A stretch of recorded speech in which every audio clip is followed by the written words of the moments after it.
सालों से आप लोग लगातार मुझसे पूछ रहे थे कि राघव जी आप 1 साल से पार्टी की गतिविधियों से अलग क्यों नजर आते हैं, पार्टी से किनारा क्यों कर लिया। तब मैं कुछ बोलता नहीं था, मैं प्रयास कर रहा था कि चीजें बेहतर हों। लेकिन आज मैं आपको असल कारण बताता हूं कि क्यों मैंने पार्टी की गतिविधियों से अपने आप को अलग कर लिया। और उसका कारण यह है क्योंकि मैं उनके गुनाह में शामिल नहीं होना चाहता था। मैं उनकी दोस्ती के काबिल नहीं था क्योंकि मैं उनके गुनाह में शामिल नहीं था।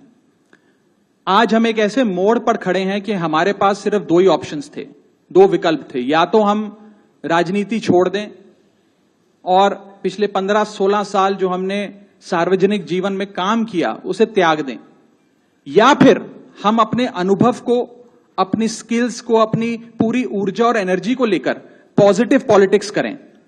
इसीलिए हमने ये डिसाइड किया that we the 2/3 members of parliament of the belonging to the Aam Aadmi Party in Rajya Sabha exercise the provisions of the Constitution of India and merge ourselves with the BJP. हम BJP में विलय करते हैं।